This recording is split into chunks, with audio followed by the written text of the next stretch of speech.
अनिवार्य टीकाकरण और जबरदस्ती के विरोध में आजाद मैदान में भारी संख्या में लोगों का विरोध प्रदर्शन। गत दिनों मुंबई के आजाद मैदान में भारी संख्या में लोगों ने अनिवार्य टीकाकरण और जबरदस्ती, बच्चों के टीके, विनाशकारी लॉकडाउन लागू करना, भेदभावपूर्ण यात्रा, सार्वजनिक स्थानों पर प्रतिबंध, बढ़ती बेरोजगारी, मुद्रास्फीति और गरीबी जैसे महत्वपूर्ण मुद्दों को लेकर जन आंदोलन और विरोध प्रदर्शन किया। एडवोकेट नीलेश ओझा सहित अधिवक्ता दीपाली ओझा, फिरोज मीठी बोरवाला, योहान तेंगरा, अंबर कोइरी, प्रकाश पवारे, मदन दुबे, डॉक्टर देवेंद्र बलहारा और निशा कोइरी ने अपने अपने विचार रखे। लोगों ने विरोध के कारणों के साथ एकजुटता दिखाने के लिए भाग लिया, अर्थात वैक्सीन जनादेश, लॉकडाउन, मुखौटा जनादेश, परीक्षण जनादेश और नेचुरल इम्यूनिटी के विज्ञान को नकारने जैसी गंभीर मुद्दों को लेकर जमकर विरोध प्रदर्शन किया। प्रदर्शनकारी इस मामलों को लेकर दुनिया भर के 150 से अधिक शहरों में शामिल हुए और ये वैज्ञानिक भ्रष्टाचार और चिकित्सा धोखाधड़ी के खिलाफ भी डटकर खड़े हैं। अहमदाबाद, कोलकाता, मेघालय, बेंगलोर और गुड़गांव जैसे भारत के विभिन्न शहरों के लोगों ने भी इसका विरोध किया है। अब पूरी दुनिया के लोगों ने जाति, संस्कृति, धर्म, विचारधारा आदि की नकली खामियों को नीचे रखना शुरू कर दिया है। इस विरोध प्रदर्शन में एडवोकेट नीलेश ओझा सहित सभी वक्ताओं ने ये बताने की कोशिश की कि दुनिया के लोगों ने यह महसूस करना शुरू कर दिया है कि एक वैश्विक षड्यंत्रकारी वर्ग है जिसने राष्ट्रीय सरकारों, केंद्रीय बैंकों और अंतर्राष्ट्रीय निगमों और विभागों का अपहरण कर लिया है और कुछ मुट्ठी भर लोग लोगों के मौलिक अधिकारों को समाप्त करने, लोगों को आर्थिक रूप से कमजोर करने, सामान्य आबादी की संपत्ति को अभिजात वर्ग को हस्तांतरित करने और हमें आजीवन सदा की गुलामी में फंसाने के लिए अपनी शक्तियों का दुरुपयोग कर रहे हैं। प्रदर्शनकारियों ने मानवता को बचाने के लिए मांग करते हुए कहा कि सरकार अत्याचार और धोखाधड़ी से जबरदस्ती वैक्सीन देने की बात कर रही है, वे तुरंत समाप्त करें। इंसानों का मुखौटा पहने इन अपराधियों ने सामान्य जीवन को नष्ट कर दिया है, ये नहीं चलेगा। प्रदर्शनकारियों ने सरकार को चेतावनी दी कि हमने न केवल जागरूकता और सामूहिक लामबंदी के मामले में काम किया, बल्कि हमारे पास बड़ी कानूनी हस्तियां और दिग्गज भी हैं जो हमारे शोध को लेकर कानूनी कार्रवाई करने में हमारी मदद कर रहे हैं। इन हस्तियों में शामिल है वरिष्ठ अधिवक्ता प्रशांत भूषण, कॉलिन गोंजाल्वेस, नीलेश ओझा और दीपाली ओझा। जबकि एडवोकेट प्रशांत भूषण का वैक्सीन जनादेश के खिलाफ वाला मामला सुप्रीम कोर्ट में चल रहा है। गौरतलब हो कि एडवोकेट कॉलिन गोंजाल्वेस टीम को उत्तर पूर्व में उच्च न्यायालयों से उनके पक्ष में कई आदेश मिले हैं और अधिवक्ता नीलेश और दीपाली ओझा का मामला वैक्सीन जनादेश के खिलाफ बॉम्बे हाईकोर्ट में दूसरी सुनवाई के लिए आ रहा है और भारी संख्या में आंदोलनकर्ता उनके साथ काम कर रहे हैं। उल्लेखनीय है कि मास्क मैंडेट, छद्म विज्ञान, RT-PCR टेस्ट और टीका के अवैज्ञानिक तर्क और अनिवार्य उपयोग के खिलाफ कई मामले दर्ज करने के लिए टीम गठित कर उस पर काम किया जा रहा है। ऐसी जानकारी अवेकिंग इंडिया मूवमेंट ने दी है। प्रदर्शनकारियों ने देश के सभी नागरिकों से इन मुद्दों को लेकर अपराधियों के खिलाफ लड़ने के लिए और उनके साथ शामिल होने का आग्रह किया है और मीडिया से भी आग्रह किया है कि मीडिया देश के लोगों तक संदेश पहुंचाने में उनकी मदद करे। उन्होंने आगे बताया कि जिन लोगों ने आज टीके ले लिए हैं और यदि वे बूस्टर नहीं लेना चाहते हैं तो वे भविष्य में एंटी वैक्सर हो जाएंगे और आज लोगों ने आवाज नहीं उठाई तो लोग अपनी स्वतंत्रता और व्यापार करने की आजादी दोनों को खो देंगे। पेश है एक रिपोर्ट। नीलेश ओझा कोई बड़ी हस्ती नहीं है, आप लोगों का सहयोग है, इसके भरोसे हम सब लोग काम कर रहे हैं और संगठन में काम करते समय मेरा काम हमारा काम।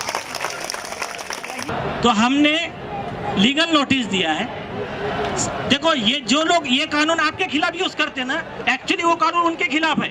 पहले मुझे लोग बोलते थे कि डिजास्टर मैनेजमेंट एक्ट हटा दो, मैं बोला नहीं, वही कानून उनके खिलाफ यूज करना है। इसके दो एग्जांपल बताता हूं मैं।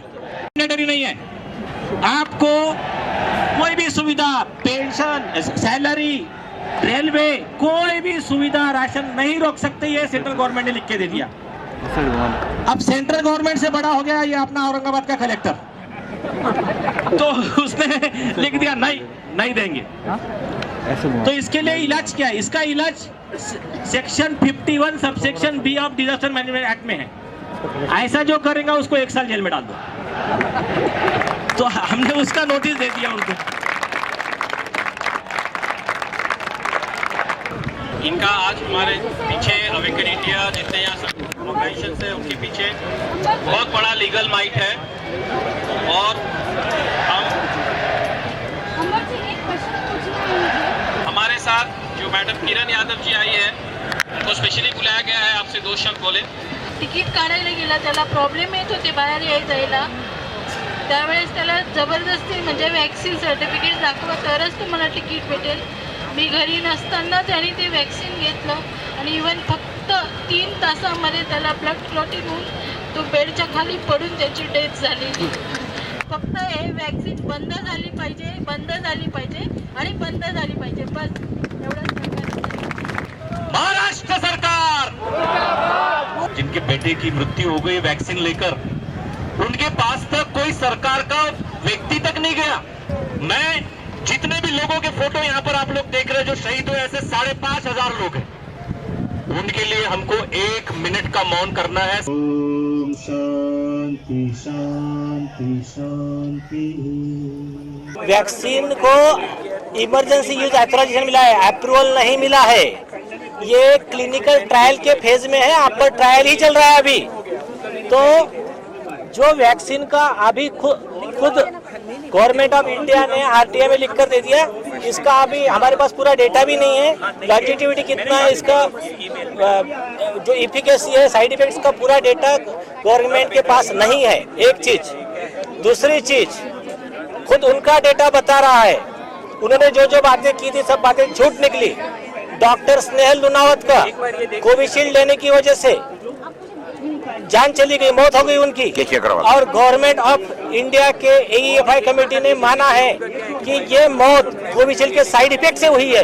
तो इनके जो क्लेम थे, जो VG Somani drug control general of India, उन्होंने कहा था वैक्सीन 110% सुरक्षित है, तो इनका क्लेम झूठा साबित हो गया है। दूसरी चीज, ऐसे कई लोगों की जाने गई है, हमारे जान पहचान के लोग हैं, उसके बाद में जाने तो अलग चीज हो गई, इतने साइड इफेक्ट्स हो रहे हैं, कोई अंधा हो गया, कोई बहरा हो गया, हार्ट इन्फ्लेमेशन बढ़ गया है। 18 यूरोपियन कंट्री ने कोविशील्ड को बैन किया है, क्योंकि वहाँ के लोगों को, वहाँ की सरकार को उनके जान की कीमत थोड़ा लगती है। इंडिया के सरकार को लगता है इंडिया में लोगों की जान की कीमत कचरा है। तो यहाँ कई मौतें होने के बाद भी कोई नियम लाए नहीं गए। एक ही कार्यक्रम चल रहा है कि कैसा भी करो हर व्यक्ति को वैक्सीन दो। ये इतने अंधे हैं, ये नहीं सोच रहे जिसको एलर्जी है, या फिर खुद गवर्नमेंट ऑफ इंडिया का प्रोटोकॉल कहता है, आयुष प्रोटोकॉल कहता है।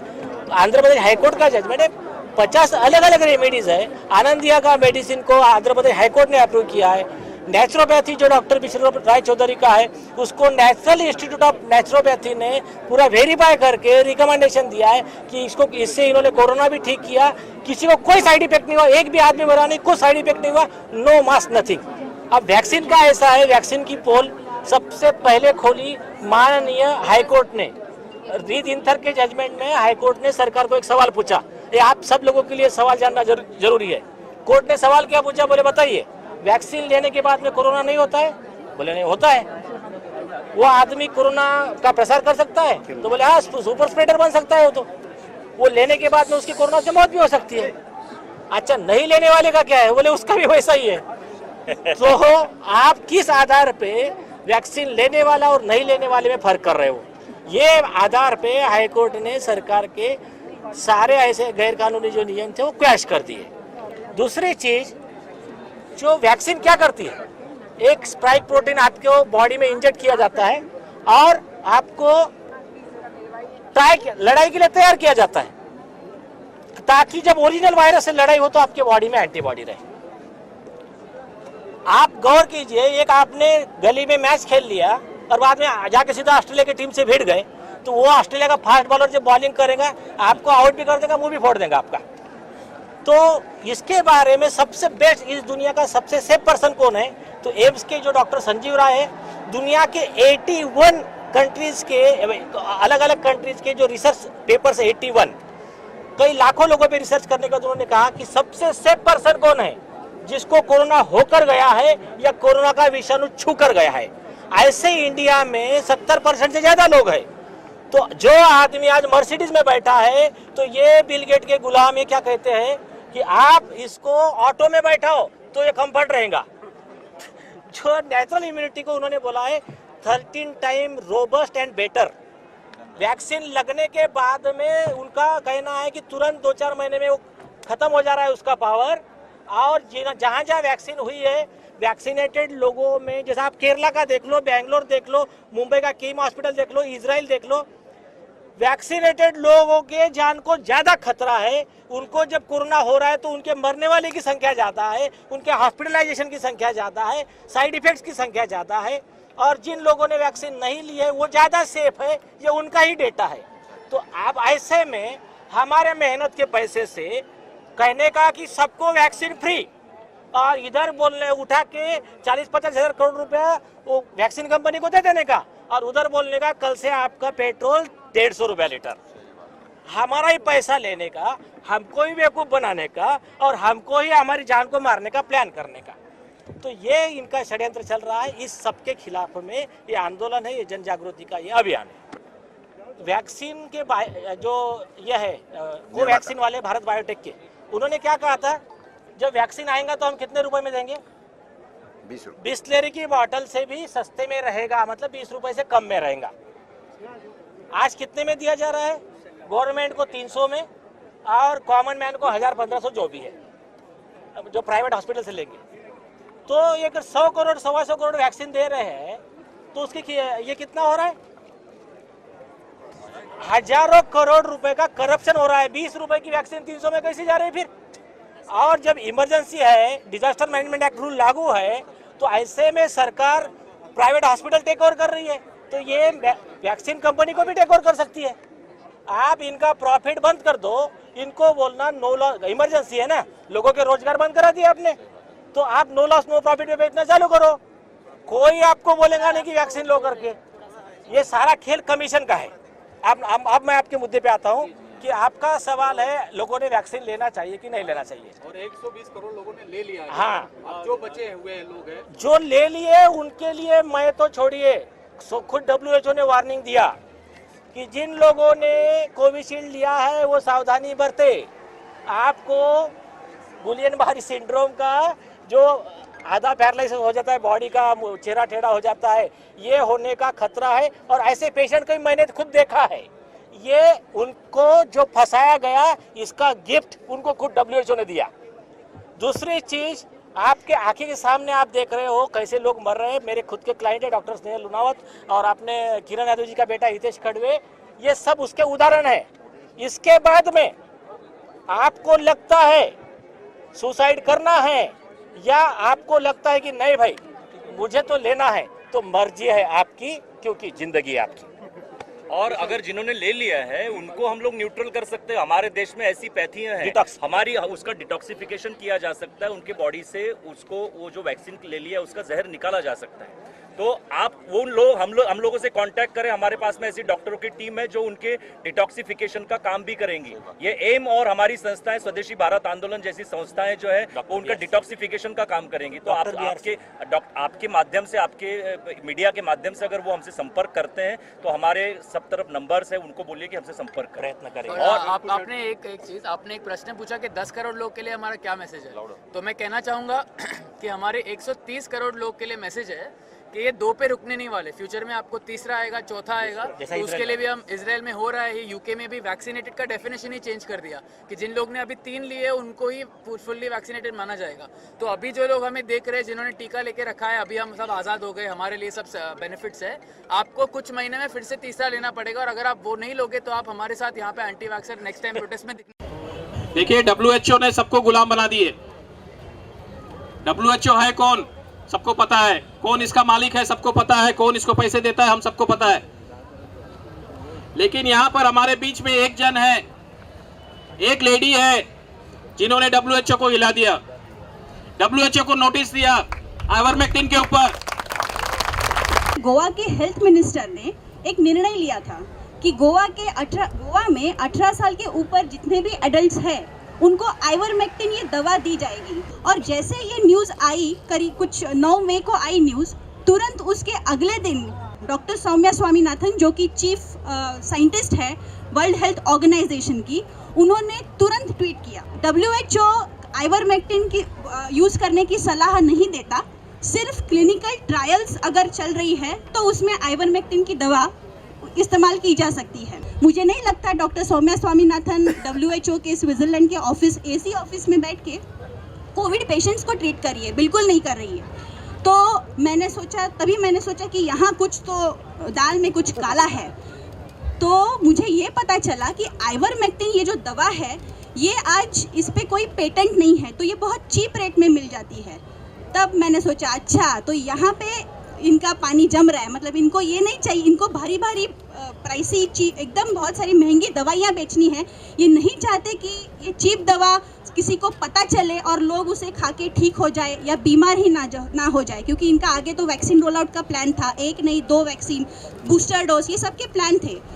तब हमने तय कर लिया, मैंने नीलेश जी से डिस्कस किया कि देखिए ये मैंने मेरे स्टडीज़ में ये पाया है, तो इसमें हम क्या कर सकते हैं। हमारे देशवासियों की जान का सवाल है, क्योंकि अगर हमारी गवर्नमेंट्स WHO को ब्लाइंडली फॉलो करने लगी या इनकी दबाव में आने लगे, तो हमारे देशवासियों की जान खतरे में जाएगी और जानें चली जाएंगी। तब हमने तय किया जी हाँ, अब यही सही समय है, इसको डॉक्टर सौम्या स्वामीनाथन को हमें लीगल नोटिस देनी चाहिए। और उसी वक्त हमने 25 मई को लीगल नोटिस सर्व किया। अब वो लीगल नोटिस जैसे उन तक पहुंचा, 2 दिन में उन्होंने वो ट्विटर से डिलीट कर दिया। तो ये खतरनाक वैक्सीन क्या हम अपने बच्चों को दे सकते हैं, जो कोरोना बच्चों को होता ही नहीं है? हमारे सेरो सर्वे रिपोर्ट में आ गया है, कोरोना बच्चों को होता ही नहीं है। 3 धारा है कोविड को समझने के लिए। एक धारा है कि कोई कोविड है ही नहीं, दूसरी धारा है कि कोविड है, एक बीमारी आई, नेचुरल आई है, और तीसरी धारा का जो मैं रिप्रेजेंट करता हूँ कि ये कोविड एक बायो वेपन करके बनाकर छोड़ा गया है। मैं पिछले 35 साल से जन आंदोलन में हूँ, गांधी जी से प्रेरणा ली थी, आज़ादी के आंदोलन से प्रेरणा लेकर मैं आया हूँ, और मेरी एक खासियत है कि मैं अंतर्राष्ट्रीय स्तर पे ये जो फॉल्स फ्लैग टेरर अटैक्स होते हैं, आतंकवादी हमले जब करवाए जाते हैं, उसका मैंने बहुत अध्ययन किया। तो जो वर्ल्ड ट्रेड सेंटर को अगर किसी ने समझ लिया होगा, तो उसके लिए कोविड समझना कोई मुश्किल नहीं है। स्टेट का हेल्थ मिनिस्टर बोल रहा है this is not compulsory, this is voluntary, और उसके बाद में ये स्टेट के जो भी कलेक्टर है वो आदेश निकाल रहे हैं, तो नौटंकी चल रही है। जो भी आप लाइन लगा के जो टीकाकरण कर रहे हो वो सबसे झूठ है, और लोगों को समझाओ कि यह झूठी बीमारी है। वर्ल्ड न्यू वर्ल्ड ऑर्डर जो है कि दुनिया का संख्या उनको कम करने का है, उसके लिए सब नौटंकी चल रहे हैं।